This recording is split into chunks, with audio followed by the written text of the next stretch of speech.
स्वागत है आपका न्यूज़ 18 जम्मू कश्मीर लद्दाख हिमाचल में। मैं हूं विशाल और आप देख रहे हैं ब्रेकिंग एट 10। 370 पर सुप्रीम कोर्ट में आज सुनवाई होगी। सीजेआई यानी चीफ जस्टिस ऑफ इंडिया की अध्यक्षता में 5 जजों की संवैधानिक पीठ करेगी सुनवाई। पीडीपी की ओर से इंटरवेंशन याचिका भी दाखिल की गई है। आज इंटरवेंशन याचिका पर सुनवाई होगी। सीनियर एडवोकेट नित्य रामकृष्णन दलीलें रखेंगे और ऐसी भी खबरें हैं कि आज भी महबूबा मुफ्ती सुप्रीम कोर्ट में मौजूद नजर आ सकती हैं। तो धारा 370 को जो निरस्त किया गया था जम्मू कश्मीर से, उसके आज तकरीबन 5 सालों बाद यानी कि 2019 5 अगस्त में ये निरस्तीकरण हुआ था और उसके बाद इसके खिलाफ, इस निरस्तीकरण के खिलाफ या इस निरस्तीकरण की प्रक्रिया के खिलाफ सुप्रीम कोर्ट में कई अर्जियां गई थी। उन्हीं अर्जियों की समाअत पिछले कुछ दिनों से चल रही है और आज भी इस पर सुनवाई होनी है। शंकर आनंद हमारे साथ जुड़ चुके हैं ज्यादा जानकारी के साथ। शंकर, आज की हियरिंग जो होनी है वो लगभग कितने बजे शुरू होगी? क्या वही 10:30 का ही समय है? दूसरा सवाल मेरा ये है कि आज की हियरिंग में क्या कुछ खास हो सकता है? आज किसकी तरफ से कौन से वकील पैरवी करते हुए या दलील देते हुए देखे जा सकते हैं? और जो महबूबा मुफ्ती की जो पार्टी पीडीपी, उसकी तरफ से जो इंटरवेंशन पिटीशन दाखिल की है, उसकी क्या डिटेल है?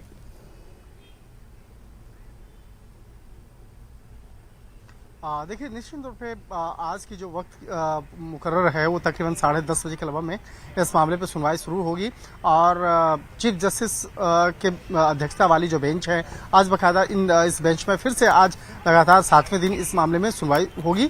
और जो प्रमुख जो एक दलील जो है, जिस तरह से बाकायदा पिछले दलीलों की अगर बात करें तो जिस तरह से इस मामले में दलील दी गई, जिस तरह से तमाम जो याचिकाएं दायर की गई थी, उस याचिकाओं में इस बात का जिक्र किया गया था, इस बात को प्रमुखता से कोर्ट के सामने रखा गया कि धारा 370 हटाने के बाद किस तरह की तकलीफें वहां पे हुई हैं। लेकिन जिस तरह से इस मामले में केंद्र सरकार के द्वारा तमाम दलीलें दी गई थी, केंद्र सरकार की तरफ से जो पक्ष रखा गया था, उस मामले में साफ तौर पे बताया गया था कि धारा 370 अनुच्छेद हटने के बाद वहां पर किस तरह से जम्मू कश्मीर के अंदर में विकास हो रहा है, किस तरह से लोगों के अंदर में लोगों को एक कहा जा सकता है एक सुरक्षित माहौल जो है वहां पर प्रदान किया जा रहा है। और खास तौर पर वहां पर जिस तरह से इंडस्ट्री लग रही है, तमाम विकास के कार्य हो रहे हैं और शिक्षा और पर्यटन पर जिस तरह से काम हो रहे हैं, तो वो तो एक अलग मसला है। लेकिन जिस तरह से इस मामले में पीडीपी प्रमुख महबूबा मुफ्ती जो जिस तरह से एक स्टेटमेंट भी दी थी और लगातार वो कोर्ट में आ भी रही हैं, हालांकि अभी तक वो सुप्रीम कोर्ट नहीं आई है, एक अनुमान लगाया जा रहा है कि आज भी महबूबा मुफ्ती आज कोर्ट में आ सकती हैं और कोर्ट की जो सुनवाई की जो प्रक्रिया है उसमें वो शामिल हो सकती हैं। तो यहाँ पर इंतजार है कि अगर महबूबा मुफ्ती आती हैं तो उनसे भी बाकायदा जो एक बातचीत जो है वो किया जा सकता है। और देखिए, महबूबा मुफ्ती ने जिस तरह से बाकायदा इस मामले में कई तरह के सवाल खड़ा किए थे और उन्होंने कही थी कि जिस तरह से बाकायदा धारा 370 किस तरह से लगाया गया, किस तरह से गलत तरीके से लगाया गया था, हालांकि जिस तरह से केंद्र सरकार पे वो आरोप लगा रही थी, तो तमाम जो मसले हैं वो मसले अलग जो है बाकायदा उस मामले पर जो एक संविधान के मुताबिक जो तमाम जो फैसले हैं बाकायदा उस मामले में सुनवाई जो है आज सुप्रीम कोर्ट में होनी है और जो आज सुनवाई के दौरान में तमाम तथ्यों को दोनों तरफ से रखा जाएगा। तो एक तरह से कह सकते हैं कि जो 10:30 बजे के लगभग में ये जो सुनवाई प्रारंभ होगी, उस सुनवाई के दौरान में फिर आज जो है केंद्र सरकार के द्वारा भी इस मामले में जो उनके वकील होंगे उस मामले को अपना पक्ष रख सकते हैं। और कहा जा सकता है कि जिस तरह से पुरानी जो दलीलें जो दी गई थी, जिस तरह से बाकायदा उन दलीलों पर आज फिर से सुनवाई होगी और आज का दिन भी बेहद महत्वपूर्ण आज हो सकता है। जी शंकर, बहुत शुक्रिया आपका इस जानकारी के लिए। तमाम जो आपने जानकारी दी है कि जो लगातार समाअत इस बात को लेकर चल रही है, जो दलीलें रखी जा रही हैं अर्जी गुजारों की तरफ से, जिन लोगों ने भी पिटीशन दायर किया है धारा 370 को निरस्त किए जाने के खिलाफ, उनमें नेशनल कॉन्फ्रेंस है या उनमें अवामी नेशनल कॉन्फ्रेंस है, उनमें जेकेपीसी है, पीडीपी की भी इंटरवेंशन पिटीशन दायर की गई है और कई और दूसरे जो सोशल एक्टिविस्ट है या दूसरे लोग हैं, उन्होंने अर्जी दाखिल की है। तो शुरुआत तो इसकी जब हुई तो कपिल सिब्बल इस पर दलीलें रख रहे थे, तकरीबन 2 से ढाई दिन उन्होंने अपनी दलीलें रखी अपनी तरफ से। उसके बाद राजीव धवन ने दलीलें रखना शुरू की थी जेकेपीसी की तरफ से, और आज भी दलीलें क्या राजीव धवन ही रखेंगे या फिर उसके बाद किसी और को मौका मिलेगा, इस बारे में और अपडेट आपको हम देंगे। फिलहाल हमें रुख करना है दूसरी और खबरों का और आपको ये बताएं कि लद्दाख से एक बड़ी खबर है। खबर यह है कि लद्दाख बीजेपी उपाध्यक्ष निष्कासित कर दिए गए हैं। लद्दाख से बड़ी खबर आपको दे रहे हैं। लद्दाख से बड़ी खबर यह कि लद्दाख के बीजेपी के उपाध्यक्ष यानी जो नायब सदर होते हैं वो निष्कासित कर दिए गए हैं। बीजेपी लद्दाख इकाई ने ये निष्कासन किया है। नजीर अहमद को पार्टी पद से निष्कासित कर दिया है। प्राथमिक सदस्यता से भी उन्हें बेदखल कर दिया गया है और बीजेपी लद्दाख इकाई के उपाध्यक्ष थे नजीर अहमद। तो ये लद्दाख से इस वक्त की एक बड़ी खबर है और कई पॉलिटिकल जो डेवलपमेंट्स हैं लद्दाख में वो इस तरह से सामने आ रही। एक तरफ ये खबर है, दूसरी तरफ आज ये खबर भी है कि लद्दाख का आज से दौरा करने वाले राहुल गांधी, तो पॉलिटिकली काफ़ी ये एक्टिव होता जा रहा है ये मामला। आपको फिर से एक बार बता दें कि लद्दाख से बड़ी खबर है। लद्दाख में जो बीजेपी के उपाध्यक्ष थे लद्दाख के, उन्हें निष्कासित कर दिया गया है। बीजेपी लद्दाख इकाई ने उन्हें निष्कासित किया है। नजीर अहमद को पार्टी पद से किया गया है निष्कासित, यहां तक कि प्राथमिक सदस्यता से भी निष्कासित कर दिया गया है। बीजेपी लद्दाख इकाई के उपाध्यक्ष थे नजीर अहमद।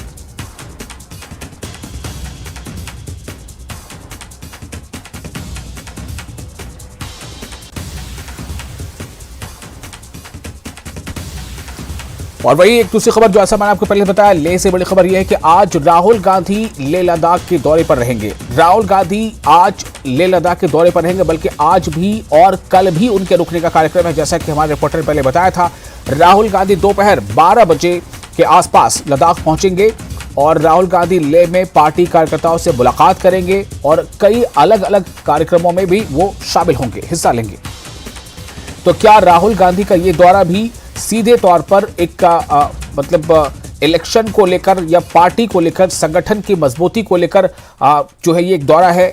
एक तो ये सवाल है। दूसरा ये कि कई बार चूंकि राहुल जो है वो जाते हैं अक्सर ऐसे इलाकों में, तो ये दौरा कितना संगठन की मजबूती के लिए है, कितना पार्टी के लिए है और इसके अलावा और कुछ क्या कार्यक्रम है उनका, ये हमें देंगे।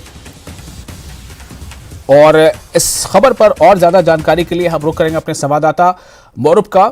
मोरूप, एक बार फिर आपसे मेरा सवाल यही है कि राहुल गांधी का जो दौरा होने वाला है वो आज भी लद्दाख में रहेंगे, कल भी लद्दाख में रहेंगे, जैसा आपने पहले बताया था। तो आप जरा इस दौरे की डिटेल हमें दीजिए कि क्या डिटेल आपको मिल पाई है इनके दौरे को लेकर। जी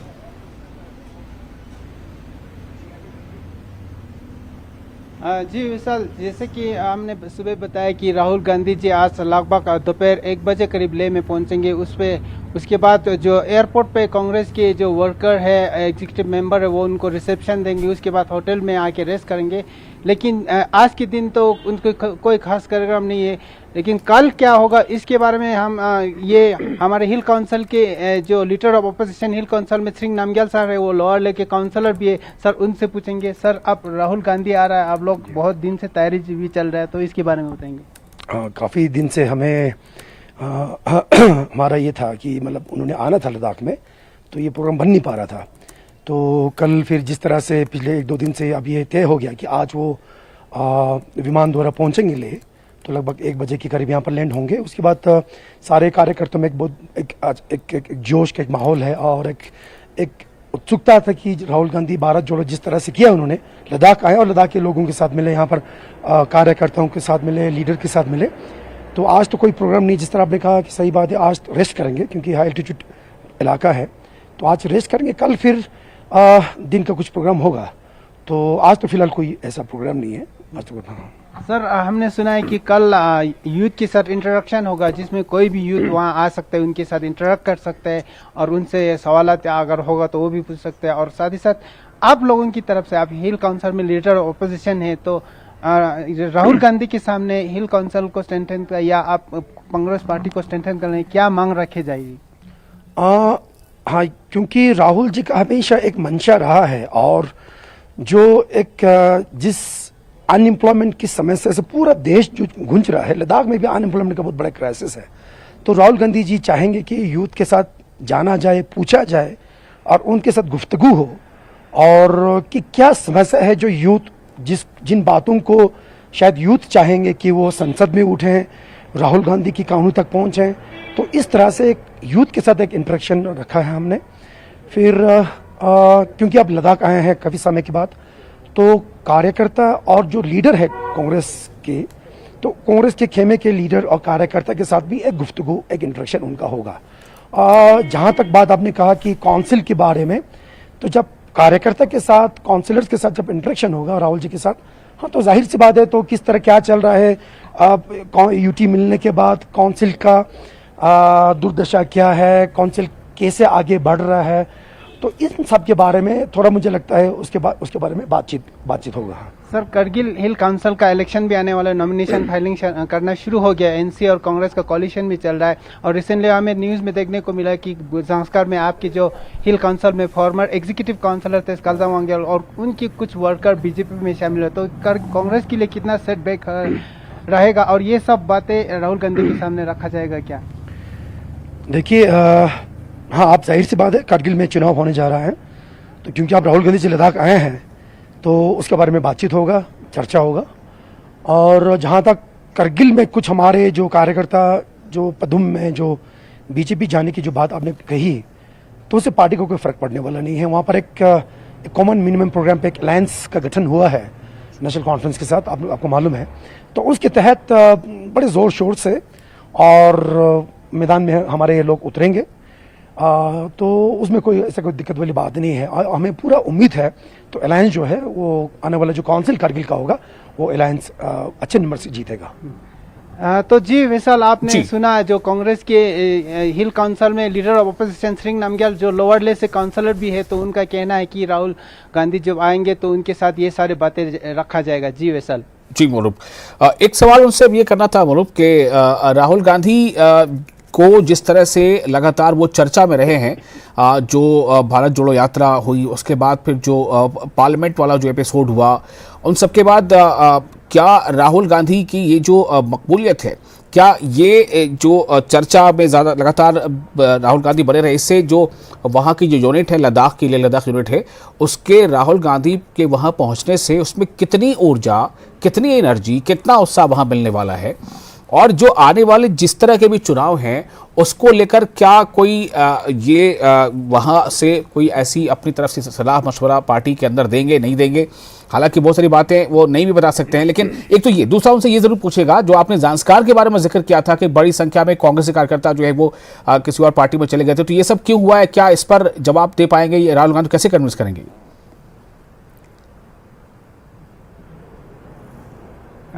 जी नमग्याल साहब, हम आपको दो सवाल पूछना चाहेंगे। एक तो जो राहुल गांधी भारत जोड़ो यात्रा किया, उसके बाद काफ़ी चर्चे में, उसके बाद जो संसद से निलंबित हुआ वो भी बहुत चर्चे में रहा, तो इस वक्त लद्दाख विजिट कर रहा है, तो आप लोग जो लद्दाख के कार्यकर्ता कितना उत्साह है, कितना इनकरेज मिलेगा पार्टी को अपलीड करने के? साथ ही साथ जो ज़ांस्कर में हुआ पार्टी छोड़ के जाने का, वो किस वजह से हुआ? देखिए, जहाँ तक उत्सुकता की बात है, जोश की बात है, वो जोश तो जब से राहुल गांधी तब से जोश है, ऐसा कोई बात नहीं है। तो राहुल गांधी एक हमारे कदावर नेता है और एक टॉर्च बियरर है, युवाओं से जुड़ा हुआ है, महिलाओं से जुड़ा हुआ है, किसानों से जुड़ा हुआ है, और ज़मीनी हकीकत में जो समस्या लोगों से जो लोग गुंज रहे हैं उनको राहुल गांधी बड़ी ज़बरदस्त तरीके से उठाते हैं। तो जोश तो है ही है कार्यकर्ता में, और कार्यकर्ता का भी मांग था कि चूंकि भारत जोड़ो एक सर्दी के समय में किया गया और कश्मीर तक ही सीमित रहा, तो हमारा भी मांग था कि एक बार लद्दाख आना बहुत ज़रूरी है। तो आज वो पूरा हुआ, तो जोश तो है ही, ऐसे कोई बात नहीं है। जहाँ तक जो पदुम का जो बात है, देखिए जब चुनाव जो होता है, इधर जाना उधर जाना ये कहीं ना कहीं लगा रहता है। संगठन की जहाँ तक बात है, संगठन की मजबूती की जहाँ तक बात है, जोश में कोई कमी नहीं है। और मैं दावे के साथ कहता हूँ, आज इन बातों का आप नोट किया जाए, आने वाला जो चुनाव जो करगिल में होने जा रहा है, कांग्रेस पार्टी पूरी ताकत के साथ, जो अलायंस में जो हम गए हैं नेशनल कॉन्फ्रेंस के साथ, पूरी ताकत के साथ दोनों टीम एज ए टीम हर खित्ते में, हर मुकाम पर, हर कॉन्स्टिट्यूएंसी में मजबूती के साथ लड़ेगा, और काउंसिल कंप्लीट मेजोरिटी के साथ, पूर्ण बहुमत के साथ हम जीतने जा रहे हैं। उसमें कोई कमी, उसमें कोई अलायंस क्या कांग्रेस की कमजोरी को दर्शाता है मोरूप? जी, जो आपके लीडर है स्कालजा वांगेल जी छोड़ के गया, वो कांग्रेस का जाने माने चेहरा था संस्कार में, वो एग्जीक्यूटिव काउंसिल में रहे, वो कितना सेटबैक रहेगा वो जाने? देखिए, वो किन कानून की वजह से गया, मैं उसके बारे में कुछ टिप्पणी नहीं कर पाऊंगा, वो उनका एक निजी एक कारण रहा होगा। जहाँ तक पार्टी की बात है, पदुम में हमारे जितने भी वहाँ के हमारे लीडर्स हैं, सबों ने डिस्कस की। स्कालजा वांगेल जी को उनसे भी हमने बात की, ऐसा नहीं कि उनको हमने छोड़ के रखा। हर मीटिंग में, हर चर्चा में, हर गुफ्तगू में वो हमेशा मौजूद रहते हैं। और पर्सनली उनके साथ, पार्टी के साथ, या कोई कभी होता है ना कि पार्टी के साथ नाराज हो जाता है, यार हमें नहीं बुलाया जा रहा है, हमें हमारी कोई गिनती नहीं, ऐसा कोई बात नहीं है। तो किन कारणों के वजह से गया ये वही बता सकते हैं। हमने इनको बताया कि भाई, समझाया कि पार्टी देखो आने वाला समय जो है वो कांग्रेस का होगा, आने वाला समय है अच्छा होगा। तो इस तरह से हमने समझाने की कोशिश की हमारे खित्ते के लोगों ने, संस्कार के लोगों ने, और फिर भी वो नहीं समझ रहे हैं। किन मजबूरी से वो जा रहे हैं, तो कोई ना कोई मजबूरी तो रहा होगा, कोई ना कोई तो मजबूरी रहा। मुझे लगता है जो भी भाजपा में जाता है कोई निजी मजबूरी होती है तभी वहां जाता है। फिर आपको मालूम, फिर आगे मैं नहीं कहना चाहूंगा। जी वैसल, तो इन्होंने ये एक सवाल मेरा ये था, उनसे पूछेगा कि नेशनल कॉन्फ्रेंस के साथ कांग्रेस का अलायंस, क्या ये कांग्रेस की कमजोरी है? नेशनल कॉन्फ्रेंस के साथ कांग्रेस का अलायंस क्या कांग्रेस की मजबूरी है या कमजोरी है? जाए तो इस समय वो लदागर वो एक मंशा है। दूसरा जो कलदम वंगल जो कांग्रेस के लीडर थे वो छोड़ के जाना, और उनका जो इल्ज़ाम था, मेन इल्ज़ाम था कि पार्टी हाई कमान उनके साथ डिस्कस नहीं किया। लेकिन इनका साफ कहना है कि उनके साथ हर मीटिंग के लिए उनको मीटिंग के बारे में डिस्कस किया। इसके साथ जो कांग्रेस के साथ इनके कनेक्टेड थे, तब भी जो निजी मजबूरी जो भी होगा रहा होगा, उनका यही कहना है कि इसी वजह से पार्टी में चला गया और कांग्रेस पार्टी को कोई फर्क नहीं पड़ने वाला, इनका कहना है। और एनसी के साथ जो पूर्ण बहुमत के साथ हिल काउंसिल में गवर्नमेंट फॉर्म करेंगे, ये इनका कहना है। जी विशाल। मुरुप मेरी आवाज आपको अगर मिल रही हो, एक सवाल सिर्फ ये पूछिए कि ऐसी क्या मजबूरी है कि नेशनल कॉन्फ्रेंस के साथ कांग्रेस को हाथ मिलाना पड़ा है? क्या कांग्रेस वहां कमजोर हो गई है या हो रही है? क्या ये कांग्रेस की मजबूती को दिखाता है या कमजोरी को, कि आप किसी के साथ अलायंस कर रहे हैं, खुद अकेले नहीं लड़ रहे?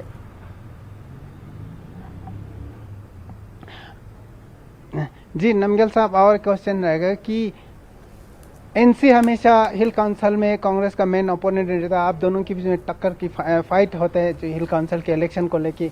लेकिन इस बार आप लोग अलायंस कर रहे हैं, तो क्या मजबूरी रहा कि उसके साथ जाना पड़ रहा है, आप उनके साथ हाथ मिलाना पड़ रहा है? इससे क्या कांग्रेस कमजोर हो रहा है, ये सामने आ रहा है, या कांग्रेस और मजबूत हो रहा है? आप क्या कहना है इस पर? कमजोर होना ये कोई बात नहीं है। हाँ, आपने सही कहा, पहले हम अपोनेंट थे तो अलग अलग रास्तों में चलते थे हम। जब से इंडिया अलायंस का गठन हुआ देश में, आपको मालूम है लगभग 26 जो विपक्ष की पार्टियां हैं, सबने हाथ मिलाया और कंधे से कंधा मिलाकर आने वाला जो संसद का चुनाव जो अगले साल है उसको तो लड़ने जा रहे हैं। तो उसी के चलते, उसी राह पर चलते, तो ये जो अलायंस हुआ वो उसी का एक स्टेप है वो। तो ये तो अलायंस तो ऑल इंडिया लेवल पे हो चुका है। हाँ, आन-बान रहा है पहले, मगर अब चैलेंज ये है कि आगे कैसे बढ़ना है, देश को आगे कैसे ले जाना है। और खित्ते खित्ते में जो भी चुनाव, चाहे वो क्षेत्रीय चुनाव हो, चाहे वो परिषद का चुनाव हो, चाहे वो विधानसभा का चुनाव हो, हर जगह आप देखेंगे जो अलायंस का जो ये फॉर्मेशन है, ये जो टीम है, वो हर जगह हाथ में हाथ मिलाकर पीछे जो हुआ उसको भूलकर आगे कैसे बढ़ना है, देश को कैसे बचाना है, संविधान को कैसे बचाना है, लोकतंत्र को कैसे बचाना है, उस पर हम काम करेंगे। ये उसी का एक नतीजा है।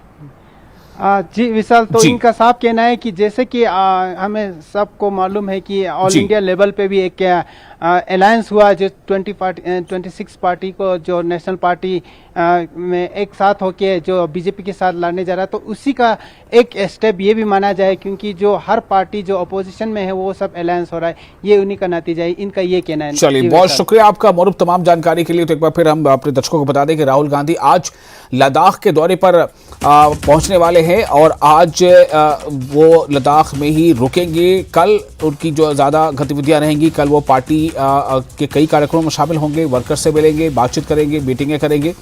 तो इसको लेकर वहां पर जो कांग्रेस के कार्यकर्ता हैं उनमें काफ़ी जोश नजर आ रहा है।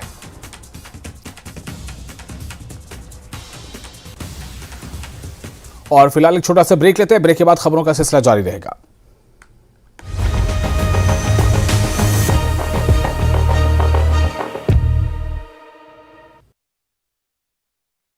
हेडलाइंस प्रेजेंटेड बाय विश्व स्तरीय स्वास्थ्य सेवाओं और सही देखभाल के लिए आज ही आएं SPS hospital Ludhiana.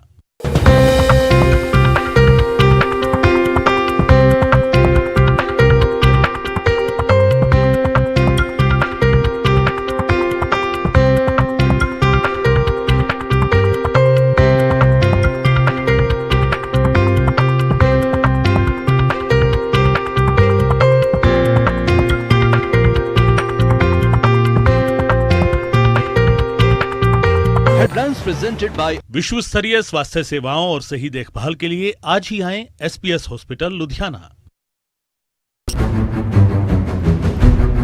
AGS बोडांग, AGS Pratappur में प्रोग्राम, तलबा ने पेश किए कई सकाफती प्रोग्राम। जंस्कार सब डिवीजन में भी देखा गया यौम आजादी का जश्न। Sub divisional magistrate Zanskar Sonam Dorje ने तिरंगा लहराया। लद्दाख पुलिस, NCC और तलबा ने मार्च पास्ट में की शिरकत। GMDC जंस्कार ने मेरी माटी मेरा देश के तहत प्रोग्राम का किया इनेकाद। अपनी जानों का नजराना पेश करने वाले बहादुर सिपाहियों को पेश किया खराज अकीदत। साबिक फौजियों का रिवायती खटकों के साथ प्रोग्राम में किया गया इस्तकबाल। सरहदी गांव मिश्को वादी में यौम आजादी का जश्न। फौज के साथ साथ मकामी अफराद ने जोशो खरोश के साथ प्रोग्राम में की शिरकत। तलबा ने रंगारंग प्रोग्राम पेश किए। विद्या देवी जिंदर प्रोजेक्ट के तलबा का एक ग्रुप लद्दाख में। अपने दौरे के दौरान ये तलबा लेह में तामीर कर रहे हैं बैतुल खला। साबा शहर के इंडस्ट्रियल ग्रोथ सेंटर फेज 3 में एक नौजवान की मुश्तबा मौत। लवाहिकीन ने जम्मू पठानकोट नेशनल हाईवे के मरकजी चौक को किया जाम। मुल्क भर के साथ साथ बडगाम में भी यौम आजादी का जश्न। जिले के सभी सब तहसील हेडक्वार्टरों और म्युनिसिपल इलाकों में लहराया गया तिरंगा। यौम आजादी के मौके पर बरवाल एथलीट क्लब कठुआ के मेंबरान शहर में निकाली तिरंगा यात्रा। इस यात्रा में नौजवान 120 फीट लंबा तिरंगा लेकर निकले। भारत पाकिस्तान सीमा पर स्थित अटारी बॉर्डर पर स्वतंत्रता दिवस का जश्न। अटारी वाघा सीमा पर BSF ने पाक रेंजर्स को स्वतंत्रता दिवस की शुभकामनाएं दी। साथ ही मिठाइयां देकर किया एक दूसरे को खुश।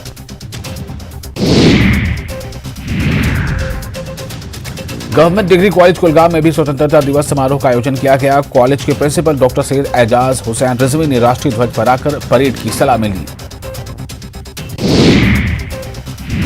कुंजर में स्वतंत्रता दिवस समारोह आयोजित किया गया। कुंजर की BDC आफ्ताब अहमद बेग ने राष्ट्रीय ध्वज फहराया और सलामी दी। कुलगाम जिले के पहाड़ी उपमंडल नूराबाद में भी स्वतंत्रता दिवस समारोह मनाया गया। DH पुरा में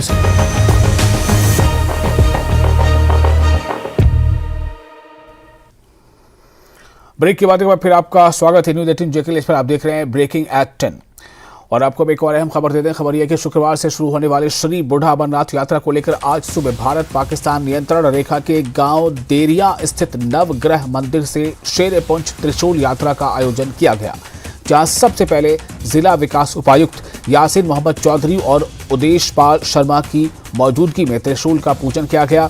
श्री बूढ़ा अमरनाथ यात्रा का शुभारंभ करने के पूर्व त्रिशूल यात्रा का आयोजन किया जाता है।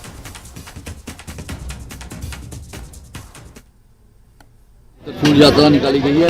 ये त्रिशूल यात्रा महान श्री यशपाल शर्मा जी की याद में निकाली गई है, क्योंकि यशपाल शर्मा जी का ऐसे यात्रा में श्री बूढ़े अमरनाथ जी की यात्रा बजरंग दल के और विष्णु पक्षी की जो यात्रा आती है उसमें यशपाल शर्मा जी का बहुत बड़ा सहयोग होता था।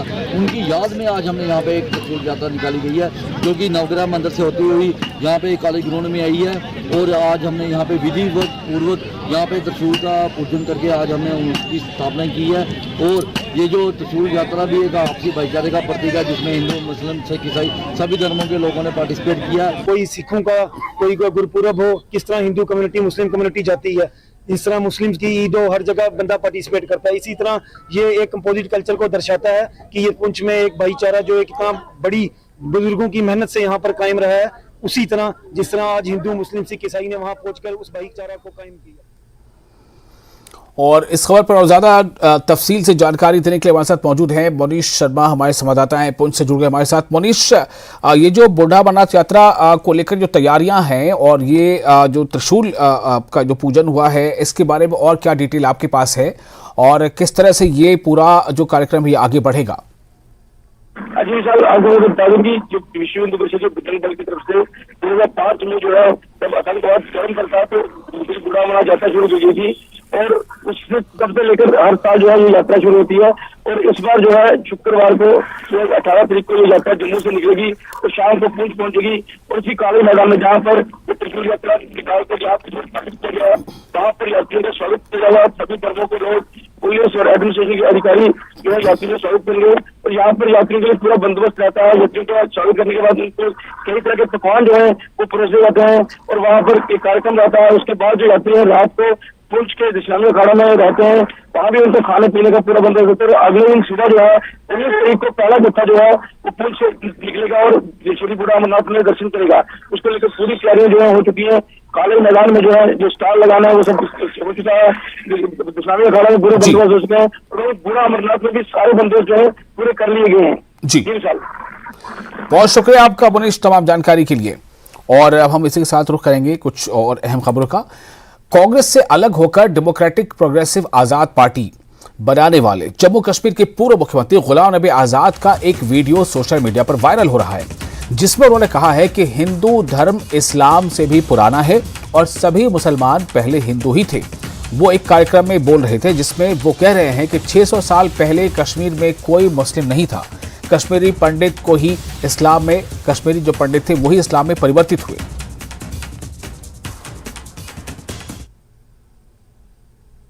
पार्लियामेंट में बोला बहुत सारी चीजें जो यहाँ आपको नहीं पहुंचती। हमारे बीजेपी के किसी लीडर ने बताया कि भाई कोई बाहर से आए हैं, कोई अंदर से आए। मैंने कहा देखो अंदर बाहर से कोई नहीं आया।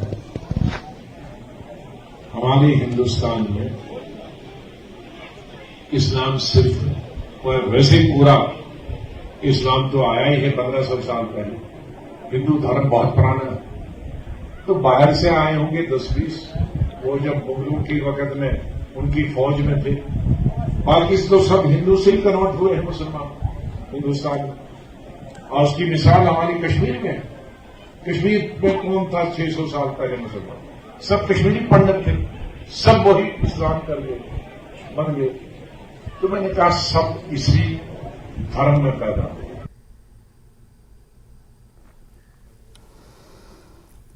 और एक बार फिर आपको बता दें, ब्रेक के बाद आपका स्वागत है। ब्रेकिंग एट 10 आप देख रहे हैं। कांग्रेस से अलग होकर डेमोक्रेटिक प्रोग्रेसिव आजाद पार्टी यानी डीपीएपी बनाने वाले जम्मू कश्मीर के पूर्व मुख्यमंत्री गुलाम नबी आजाद का एक वीडियो सोशल मीडिया पर वायरल हो रहा है और उसमें उन्होंने ये कहा है कि कश्मीर के बारे में या और दूसरे हिस्सों के बारे में लोग कहते हैं कि कुछ लोग बाहर से आ गए, कुछ अंदर से आ गए। उस पर उनका कहना है कि कोई बाहर से नहीं आया, बल्कि यहाँ के जो लोग थे वही यही के हैं। उन्होंने खासतौर से ये कहा कि जो कश्मीर में जो मुसलमान हैं ये भी दरअसल बहुत सालों पहले ये कश्मीरी पंडित ही थे जो मुसलमानों में परिवर्तित हुए, जैसा उनका कहना है। वो एक कार्यक्रम में बोल रहे थे जिसमें वो कह रहे हैं कि 600 साल पहले कश्मीर में कोई मुस्लिम नहीं था। कश्मीरी पंडित को ही इस्लाम में जो कश्मीरी पंडित है वही इस्लाम में परिवर्तित हुए।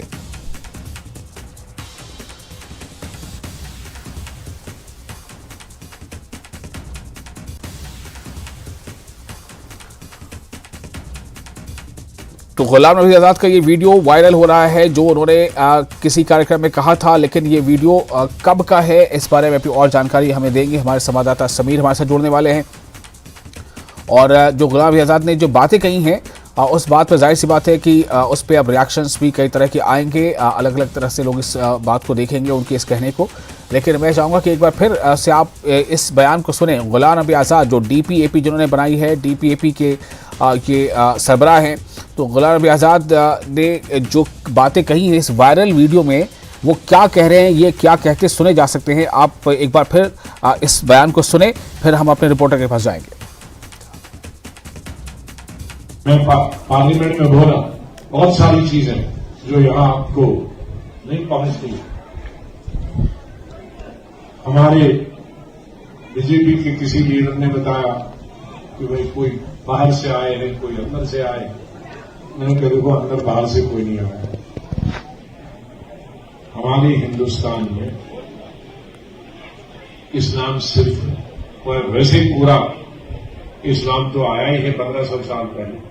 हिंदू धर्म बहुत पुराना है। तो बाहर से आए होंगे 10-20, वो जब मुगलों के वक्त में उनकी फौज में थे। बाकी तो सब हिंदू से ही कन्वर्ट हुए हैं मुसलमान हिंदुस्तान में। और उसकी मिसाल हमारी कश्मीर में। कश्मीर में कौन था 600 साल पहले मुसलमान? सब कश्मीरी पंडित थे, सब वही इस्लाम कर गए, बन गए। तो मैंने कहा सब इसी धर्म में पैदा हुए। तो सुना आपने गुलाम नबी आज़ाद इस वायरल वीडियो में क्या कह रहे हैं, ये बातें आपने सुनी है। समीर हमारे साथ जुड़ चुके हैं ज़्यादा जानकारी के साथ। समीर, ये जो वीडियो वायरल हो रहा है ये कब का वीडियो है और इन्होंने कब ये बातें कही थी, किस कार्यक्रम में कही थी, इस बारे में कुछ डिटेल दें। और क्या खुद गुलाम नबी आज़ाद या उनके पार्टी के लोगों का इस वायरल वीडियो के बारे में कोई स्टेटमेंट आया है फिर? जी,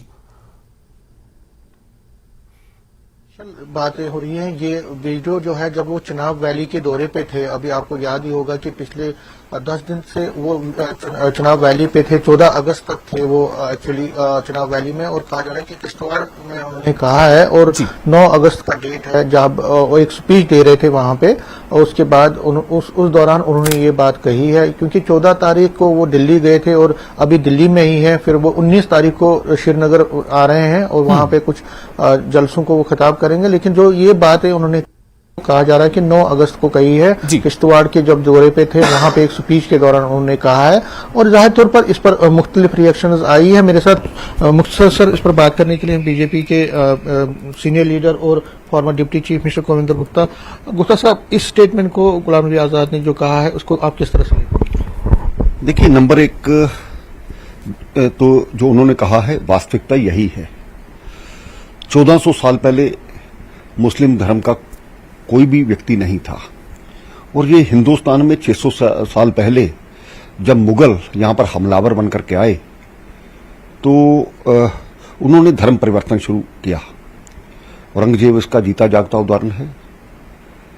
उसी कारण से 10वें पातशाह गुरु गोविंद सिंह जी ने अपने 4 साहबजादों को शहीद किया। उनके पिता गुरु तेग बहादुर ने कश्मीरी पंडितों जब उनके पास गए थे तो उसी के लिए शहादत दी थी। हिंदुस्तान का मुसलमान जब ये समझेगा कि हम कन्वर्टी हैं तो खुद ब खुद सब समस्याओं का हल हो जाएगा। आज भी राजौरी पुंछ की तरफ जाओ, जो गुज्जर समाज है अपने आप को वो राजपूत कहता है, वो राजपूतों से कन्वर्ट हुए। जितनी भी कन्वर्शन हुई हिंदुस्तान में वो हिंदुओं को मार करके हुई, उनको डरा धमका करके हुई, क्योंकि उस वक्त जो राजा थे अलग अलग जगह पर बंटे हुए थे। मैं तो ये भी कहता हूं अखंड भारत, जब भी हम पिछले देश से काबुल, कंधार, जो अफगानिस्तान में भी हमारा हिस्सा है, जो वो मुसलमान बने हैं वो भी हिंदू थे। इस वास्तविकता को जब ये समझ लोगों को आ जाएगी तो स्वाभाविक बात है कि खुद ब खुद हिंदुस्तान की जो समस्याएं हैं हल हो जाएंगी। हमारे पूर्वज हिंदू थे, ये मुसलमान को समझना होगा। राम माँ हमारे आदर्श थे, इस चीज को मुसलमान को समझना होगा। इस पे तो राजनीति भी और लोग विरोध भी कर रहे हैं और कह रहे हैं कि कुछ लोग ये कह रहे हैं कि गुलाम नबी आजाद ने जो कहा है उसमें कोई सच्चाई। देखिए, इतिहास को खंगालिए तो अभी हमारे जो चीफ मिनिस्टर हैं वो खुद दुहाई देते, जो पूर्व चीफ मिनिस्टर है फारूक अब्दुल्ला साहब, ये खुद दुहाई देते हमारी 4 जो पीढ़ियां पहले थी वो हिंदू थे। और ये सच है। अगर सच को ना मानो, अपने आप को अंधेरे में रखो तो कुछ नहीं कहा जा सकता। लेकिन वास्तविकता यही है कि ये हिंदू राष्ट्र था और सभी जो लोग यहां पर धर्म परिवर्तन हुआ, कुछ तो क्रिश्चियन मिशनरीज ने आकर के किया, कुछ मुस्लिम मुगलों ने आकर के किया। तो आपको क्या लगता है, जो जिस तरह की उनके जो स्टेटमेंट है उससे क्या लगता है आपको कि जो यहाँ पे लोग भड़काने की कोशिश करते हैं या हिंदू मुस्लिम करते हैं, उनको भी अब समझना चाहिए कि धीरे धीरे लोगों में, पॉलिटिशियंस में रियलाइजेशन आ रही है? देखिए, हमारा इतिहास गलत पढ़ाया गया, उसके कारण से ये सारी बातें हुई। आजादी के बाद भी कांग्रेस ने इतिहास को चेंज करने का प्रयास किया और वास्तविकता तो जो है सब जानते हैं। हम अपनी हिस्ट्री में पढ़ते हैं किसने आकर के मस्जिदों को ढाया, मंदिरों को ढाया और मस्जिदें बनाई। आज भी उसके प्रमाण हमारे सामने आ रहे हैं। ये सुप्रीम कोर्ट की तरफ से जो आज ज्ञान वापी का सर्वे चल रहा है, वो हिंदू मंदिर थे। एक नहीं, हजारों मंदिरों को तोड़ करके मस्जिदों का निर्माण किया गया और उनमें कट्टरता पैदा की गई। इसके कारण से ही आज जो दंगे फसाद ये सब चीजें हैं होती हैं। लेकिन वास्तविकता जो गुलाम नबी आजाद साहब ने कही है वही सच है। गुलाम नबी आजाद एक कांग्रेस बैकग्राउंड से आते हैं, उनका ये कहना, और दूसरी तरफ हम कांग्रेस के लीडरों को कहते हैं, देखते हैं कांग्रेस के लीडर वो लगातार इस बात की मुखालफत करते हैं कि यहाँ कोई हिंदू राष्ट्र बनने की जो बात है या बनाने की बात है, तो गुलाम नबी आजाद जैसे, तो आपको लगता है कि ये कांग्रेस के लोग हैं उनके लिए भी एक सबक? देखिए, चंद वोट बैंक की खातिर से इस प्रकार से गलत प्रमाण देना वो अपने आप में शर्मनाक है। कांग्रेस के नेताओं को भी पता है कि क्या इतिहास था, किसने चेंज किया, किसने चेंज करवाया। आजादी के बाद हमारे लगातार जो 6 HRD मिनिस्टर्स रहे सभी मुस्लिम समाज में से थे। कहीं ना कहीं गलत तो हुआ है, इसको मानना पड़ेगा। अगर एक धारणा ये बनती है कि अगर हिंदू राष्ट्र बना तो बाकी रिलीजन का क्या होगा, तो अगर आपको क्या लगता है कि उनके लिए भी ये सबक है जो आज गुलाम? देखिए, हिंदू राष्ट्र, हिंदू धर्म होगा, लेकिन हिंदुत्व एक जीने की कला है। उसमें इस देश में रहने वाला हर व्यक्ति, चाहे वो मुस्लिम है, चाहे वो क्रिश्चियन है, वही देखना होगा हमारी जीवन परंपरा क्या थी, उसको हिंदुत्व कहा जाता है। उसी से हिंदू राष्ट्र की कल्पना है। अब सिख समाज से गुरु गोविंद सिंह जी ने योद्धा तैयार किए और उसको सिख धर्म का नाम दिया। सिख धर्म में ये कोई नहीं कहता, गुरु नानक देव जी से पहले सभी इसी परंपरा को मानते थे। इसको जुटलाया नहीं जा सकता।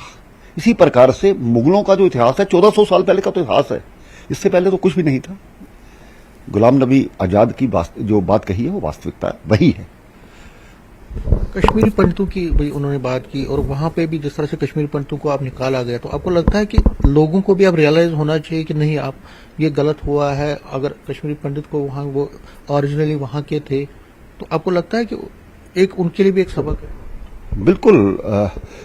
हमें याद होना चाहिए कि 9वें गुरु तेग बहादुर जी के पास कश्मीरी पंडित समाज वहां पर गया था, क्योंकि जुल्म और बर्बरता की जा रही थी। उसके लिए उन्होंने उस वक्त गुहार लगाई थी। उसी को लेकर के जो शीशगंज गुरुद्वारा आज भी दिल्ली में है, चांदनी चौक पर उनकी शहादत हुई थी, हम जानते हैं। वीर हकीकत राय को क्यों मारा गया, ऐसी सैकड़ों घटनाएं हैं जिसमें धर्म परिवर्तन के नाम पर मुगलों ने प्रयास किया और जिसने स्वीकार नहीं किया उसको मारा गया।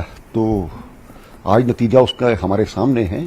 चाहिए तो ये था कि जो हमें सही शिक्षा दी जाती तो शायद इस प्रकार की जो बातें हैं वो सामने नहीं आती। हमारे पूर्वज कौन थे, जब ये सभी को ज्ञान हो जाएगा तो खुद ब खुद समस्याएं हल हो जाएंगी।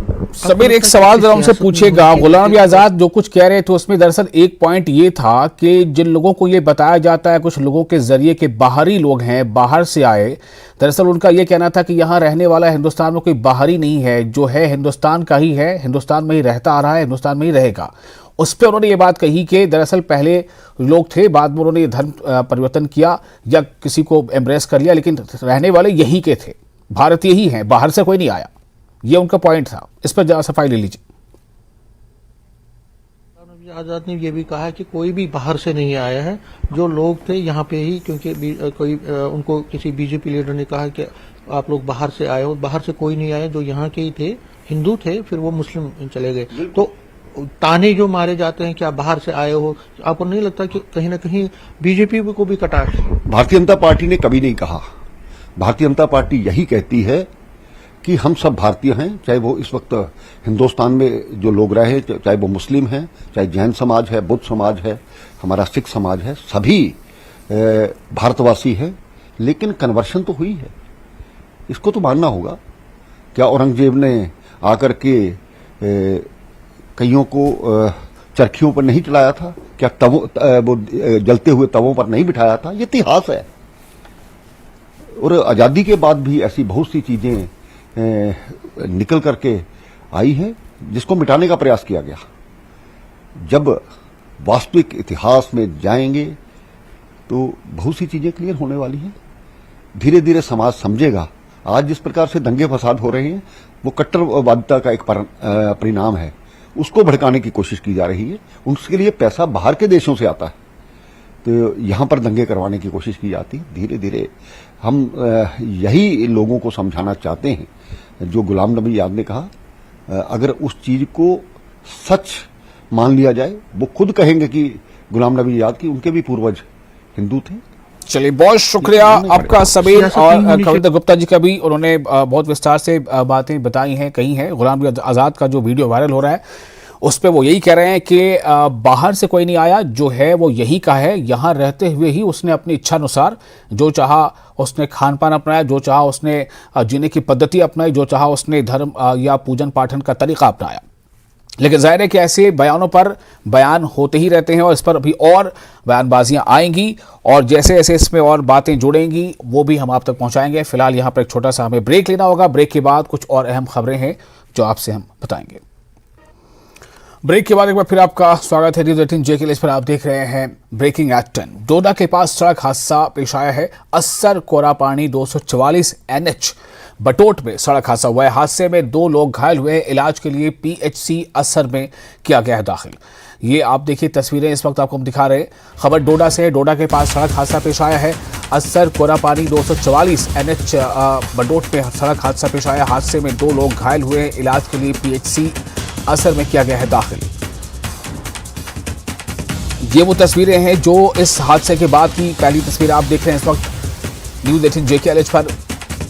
डोडा के पास सड़क हादसा और ये वो कार है जो आपको नजर आ रही है हादसे का शिकार। डोडा के पास सड़क हादसा, अस्सर कोरापानी 244 NH बटोट में सड़क हादसा। हादसे में 2 लोग घायल। इलाज के लिए PHC असर में किया गया दाखिल।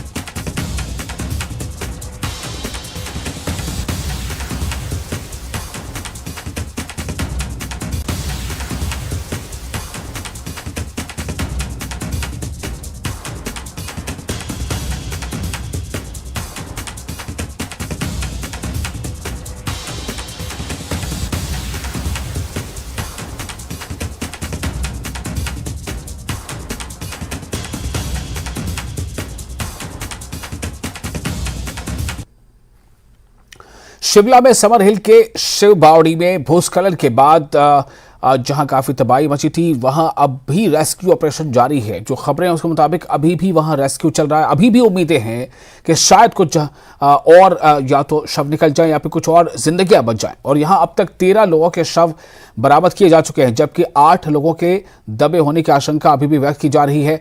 बता दें कि समर हिल इलाके में शिव मंदिर पर सोमवार को पहाड़ का एक बड़ा हिस्सा टूटकर गिर गया था और यहां कई लोगों के मलबे में दबे होने की आशंका जताई गई है। राजेंद्र हमारे साथ जुड़ चुके हैं ज्यादा जानकारी के साथ। राजेंद्र, इस वक्त क्या स्थिति है? क्या राहत बचाव कार्य अब भी जारी है? क्या अब भी ये उम्मीद बची है कि कुछ जिंदगियां बचाई जा सकती हैं?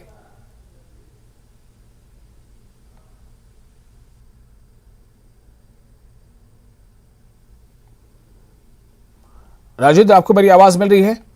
बिल्कुल, अभी भी आशंका व्यक्त की जा रही है कि 21 के करीब लोग वहां पर दबे हुए हो सकते हैं और अभी भी रेस्क्यू ऑपरेशन लगातार जारी है। सेना के जवान रेस्क्यू ऑपरेशन कर रहे हैं, NDRF के जवान वहां पर मौजूद हैं और तमाम अत्याधुनिक मशीनें वहां पर लगाई गई हैं, JCB वहां पर लगाई गई हैं ताकि जल्दी से जल्दी जो सर्च ऑपरेशन है इसको पूरा किया जा सके। लोग वहां पर बड़ी संख्या में मौजूद हैं, लेकिन आज क्योंकि मौसम साफ है, बीच बीच में धूप भी आ जा रही है। राहत की बात यह है और बारिश उम्मीद लगाई जा रही है और प्रार्थना भगवान से की जा रही है कि आज बारिश ना हो। जिस प्रकार कल साफ रहा था मौसम, आज भी मौसम साफ रहेगा तो फिर आज शायद सर्च ऑपरेशन पूरा भी हो सके, क्योंकि जिस गति से और जितनी संख्या में सेना और NDRF वहां पर लगी हुई है, तो ऐसे में उम्मीद जताई जा रही है। अब से कुछ देर पहले, लगभग 5 मिनट पहले ये शव अभी मिला है जो अभी वहां पर मौके पर मौजूद हैं। और इस वक्त मैं VIP एरिया में मौजूद हूँ, रामचंद्र चौक में, और यहाँ भी हालात कुछ ऐसे ही हैं।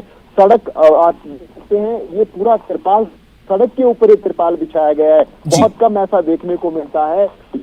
राज्यपाल कई कैबिनेट मंत्रियों का निवास है, नेता प्रतिपक्ष का निवास यहाँ पर है और ये सड़क के ऊपर तिरपाल बिछाया गया है। कारण ये है, दो धस गई है और सलौन पर पूरी है।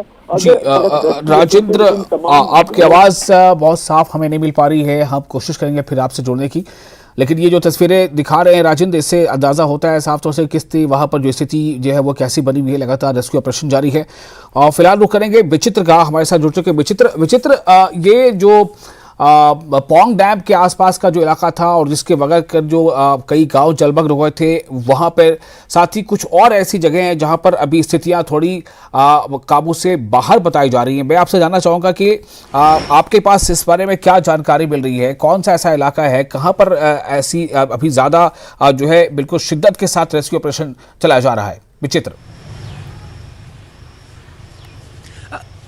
देखिए वैसाल, अभी अगर अपडेट की बात करें तो अभी ये 20 किलोमीटर की पूरी पेरीफेरी है इंदौर और फतेहपुर में, जो कि पौंग डैम के बिल्कुल उसके बेसिन के साथ है, यानी डाउन स्ट्रीम में है। और लगातार रेस्क्यू ऑपरेशन जो है वो जारी है। यहाँ पर एनडीआरएफ के 180 जवान और इसके अलावा जो है 40 के करीब 60 के करीब जो है वो भारतीय सेना के जवान जो है यहाँ पर लगातार रेस्क्यू ऑपरेशन कर रहे हैं। पुलिस के जवान, होमगार्ड के जवान जो है लगातार रेस्क्यू ऑपरेशन कर रहे हैं। और आज जो है एसडीएम सुरेंद्र ठाकुर की अगुवाई में जो है राशन किट बनाकर जो है उन जगहों पर जो है ड्रॉप आउट की जा रही है हेलीकॉप्टर की मार्फत, ताकि जो लोग पिछले 3-4 दिनों से जो है इन बाढ़ग्रस्त एरियाज में फंसे हुए हैं, जो कि दिखाई नहीं दे रहे हैं, तो उन तक ये राशन पहुंच सके। क्योंकि जो बीते कल हमारी बातचीत हुई थी लोगों से, जो जिन लोगों को रेस्क्यू करके लाया गया था, तो वो ये लोग कह रहे थे कि राशन पूरी तरह से भीग चुका हुआ है और ऐसे में जो है खाने के लिए उनके पास ज्यादा सामान नहीं है, तो ऐसे में वो फ्रूट्स खाकर जो है वो जिंदा बचे हैं। तो ये बात सुनकर जो है आज जो है आज बड़ी अपडेट यही है कि स्थानीय प्रशासन की ओर से ये फैसला लिया गया है कि जब तक कि रेस्क्यू ऑपरेशन चलेगा और जब तक अंतिम शख्स को वहां से नहीं निकाला जा सकता, तब तक जो है राशन की किट्स उन तक मुहैया करवाई जाएंगी, ताकि वो लोग जैसे ड्राई फ्रूट्स हैं, इसके अलावा जो है ब्रेड्स हैं, इसके अलावा बिस्किट्स हैं, ये तमाम सारी चीजें जो है एक राशन किट में डालकर जो है ये फेंकी जाएंगी, ड्रॉप आउट की जाएंगी, ताकि ये लोग जो है जब तक इनको रेस्क्यू नहीं किया जाता, ये लोग वहां जिंदा रह सके, सर्वाइवल के लिए ये लोग जो है इसके सहारे अपना काम चला सकें। और हाँ, अभी जो है यूं तो प्रशासन का यही दावा है कि तमाम जितने भी एरियाज हैं उनको उनका पूरा उनकी छानबीन की गई है, पूरी जांच पड़ताल की गई है।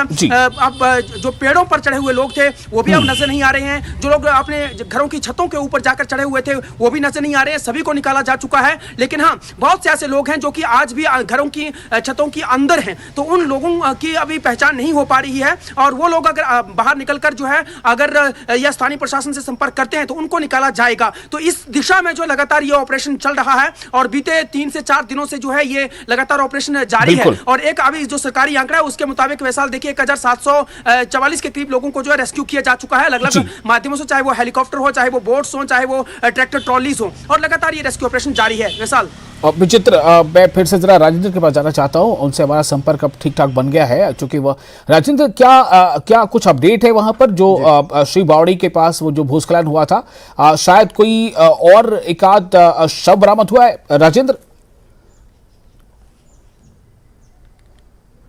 बिल्कुल वैशाल, अभी कुछ देर पहले एक शव और बरामद हुआ है और कुल बरामद शवों की संख्या अब 14 तक पहुंच गई है। और आशंका व्यक्त की जा रही है, जो स्थानीय लोग हैं उनसे चर्चा के बाद जो निष्कर्ष निकलकर सामने आए, 21 लोग मिसिंग इस पूरे क्षेत्र से हैं, जिनको कोई ना कोई जानता है, या तो उनके परिजन मौके पर पहुंचे हैं या फिर कोई उनके पड़ोसी मौके पर पहुंचे हैं। तो कुल 21 लोगों के यहाँ दबे होने की आशंका व्यक्त की जा रही है, जिनमें से 14 शव, अब कुछ देर पहले एक शव मिला है, 14 शव कुल बरामद हो चुके हैं।